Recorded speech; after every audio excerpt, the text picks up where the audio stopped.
歡迎大家嚟到尖面馬前炮啊！今日就係4月26號啊，咁啱啱就有賠率，而聽日就係4月27號嘅富衛保險冠軍比賽，咁就有3場大賽嘅1200米啦，主席短途獎，之後就1600米啦，冠軍一哩賽同埋2000米啊，女王杯，咁就我想介紹呢3場就每一場嘅推介一條 Q 啊，咁就因為今日有賠率呢，咁望一望賠率就比較上咗啲唔同，即係有啲係比較冷門啲啊，有啲係過熱。咁就每一場推介條 Q 啊，咁就連贏咁樣3串7，咁喺3場大賽咁樣，咁希望過到關啦。咁就算中一關都好，都起碼贏少少咁樣啦。OK，咁就事不宜遲啊，即刻開始。咁就第5場先啦。第5場就係2200萬獎金嘅1200米啊，主席短途獎。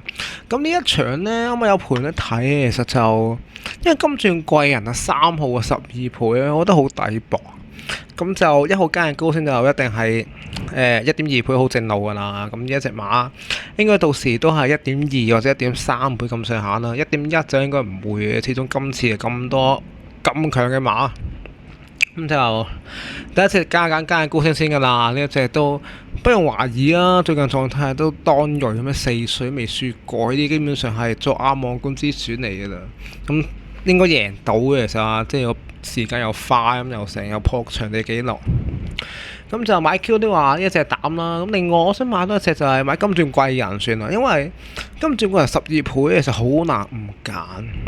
因為呢一場其實就應該都係第2名，可能都係金鑽貴人、李記夢境或者居陽名區啊。即係如果懶啲可以揀咩第一嘅。咁其實如果揀 Q 的話就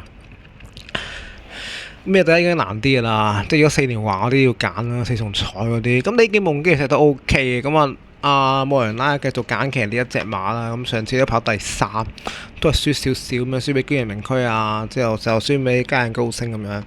咁今次再跑翻出個6代，其實都 OK 呢一隻馬。但係金鑽貴人就雖然搞成年冇出啦，但係其實佢啲操練啊嗰啲集都試得幾靚嘅，隻馬都好似有分當年水準咁樣。咁而家12倍係非常抵玩，所以就如果買 Q 就買1拖3㗎啦，即係加人高升再加金鑽貴人啦。咁就要頭場嘅第5場嘅 Q 嘅選擇。OK， 咁就之後講埋第7場同第8場啦。咁第7場就我覺得澳遊氣派太熱啊呢一場，因為我睇緊2倍啱啱睇。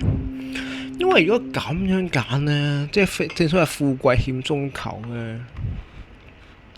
買 Q 的話，澳遊氣炮可能我會揀標誌銀河會好啲喎，即相比之下11倍呢一隻馬。咁啊樂觀派6.4倍，足遠係4.5倍，其實啲飛數比較想象中有啲唔同。因為足遠4.5倍太過熱，其實呢13隻馬都好強的話，咁就標誌銀河11倍嘅，相比之下其實我自己本身以為啊，標誌銀河應該個飛數同埋足遠呢差唔多。有估唔到足遠竟然4.5倍，雖然一檔，但係隨時塞下車咁樣，真係未必得嘅。見到隻馬又比較輕啲咁樣，咁就標誌銀河就11檔啦，潘頓同埋一隻馬其實呢，即係輸下咧，反而而家咁冷門。上次2.1倍啦，跑2級賽冇澳遊氣拋喺度，咁再之前跑2000米4.1倍，其實慢慢而家可能真係輸得多啊比較。所以其實慢慢去到11倍咁樣，我估其實真係如果咁樣睇法呢，即係開跑嗰時呢，應該都唔會話太熱㗎啦。一隻馬好話，如果可能都係8-9倍以上開跑，始終足遠啊、澳遊氣拋啊，即係樂觀派都可能搶少少飛嘅。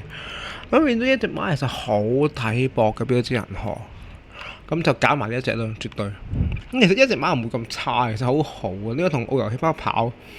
即之前有何大堯啊、薛恩騎啦，即係今季有幾次，有5次。咁其實啱啱嗰一次有潘頓其實騎得好好，其實基本上輸其實可以話係爭少少運氣，我自己覺得。咁就今次有潘頓繼續騎翻呢一隻馬，初11檔都唔係好緊要嘅其實。咁就一隻馬一定要揀嘅，即係博得太高啊，11倍嘅標誌銀河。咁一到時去到7-8倍或者以下咧，咁就可能揀翻澳遊氣拋穩陣啲嘅。如果11倍嘅話，就揀標誌銀河啦。咁就呢一隻啊，再拖多一隻。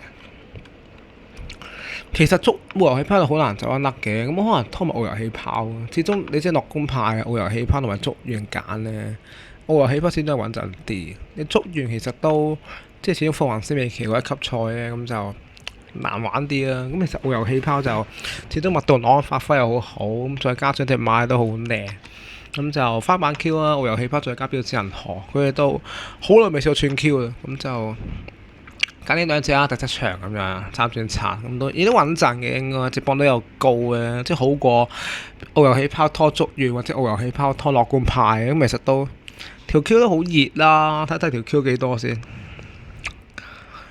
因為就澳遊氣泡2號啊，2拖1或者2拖12，2拖12啊，哇5.3倍。2拖1呢4倍，哇！其實好唔抵博㗎，2拖1或者2拖12咁樣。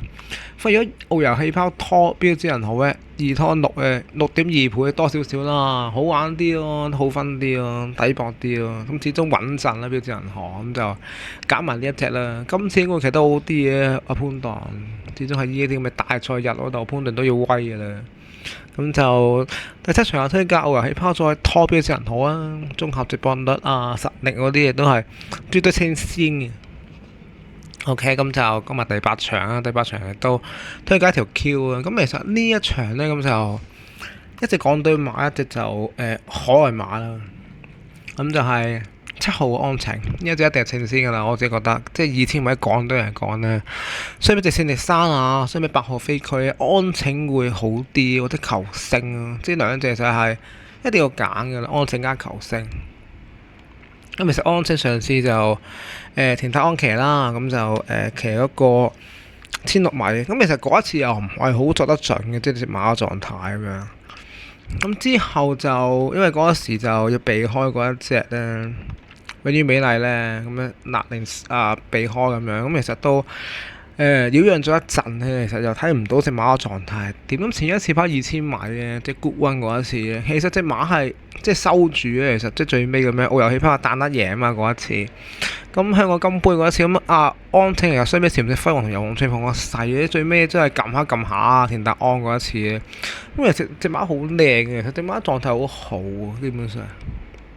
咁亦都仲未見盡嘅，雖然15歲，咁分數亦都未去到真係最高嗰時110分而家暫時。咁其實隻馬咧，即係基本上喺呢個路程啦2000嚟講，我覺得其他馬唔夠佢跑咯，即係相比8號飛區啊，即係好形勢嘅馬啦，隻千力山都係啊。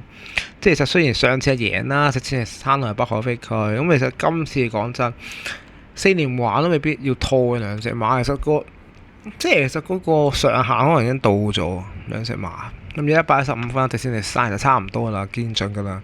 安晴其實到咗上升空間嘅。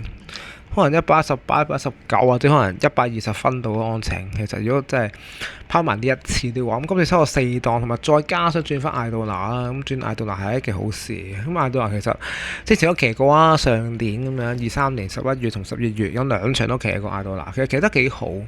咁就今次騎翻啦，絕對要揀㗎啦，艾杜拿呢一隻安晴。咁就港隊馬揀呢一隻啦。咁另外其實球星都 OK，我自覺得。咁球星其實咧。今次轉咗巴道啊，咪轉到阿布雲，咁抽下3檔。其實呢一隻馬咧都好靚，咁上次就打比輸咗啦。咁上一場又當1熱身，其實即係跑翻場1400一班賽，咁就熱身嗰次如果唔計的話，其實隻馬經典杯個勢咁強咧，其實要揀嘅。咁就不過就揀安晴先啦，咁就安晴再加呢一個球星，咁就。支持港隊啦，或者如果真係外隊馬嚟講，可能贏家或者哥利巨人會好啲咯。先見其實自由島咯，其實 OK 兩隻馬。咁啊自由島啊，咁就自由島其實上次跑第2啊，上次嗰場香港杯，咁其實都騎得好好嘅自由島。咁其實咁上年季尾咁騎完之後，其實之後就嗰一場就跑第8啦，之後尾單草地咁啊，一級賽1500米。咁其實都好難揀㗎啦，外隊馬始終呢其實實際嘅狀態係點，其實都唔係好知咁啊。哥利巨人啦、自由島啊、先見贏家，咁贏家都好好啊，外地賽績咁樣。咁就今次就轉阿潘頓，咁其實都不過呢一隻馬就真係好多未知數，咁相比之下球星可能好啲。咁希斯其實可能啱啱場啦，第7場咁樣，咁就樂觀派咁樣，可能都搏一搏，搏完呢一場之後搏埋球星都唔出奇，咁就可能加埋球星會好啲啊，安正加球星啊，即係呢一場就之前兩隻港隊馬啦，咁球星而家暫時9.7倍啦，安正要10倍。咁啊，相比其他如果港隊馬的話，咁就巴後飛機6.6倍，其實就比較熱啲嘅啦，雖然人人打比，咁就直先係13倍。智水神駒13倍喎，呢一隻馬有冇冷門機會啊？真係唔知。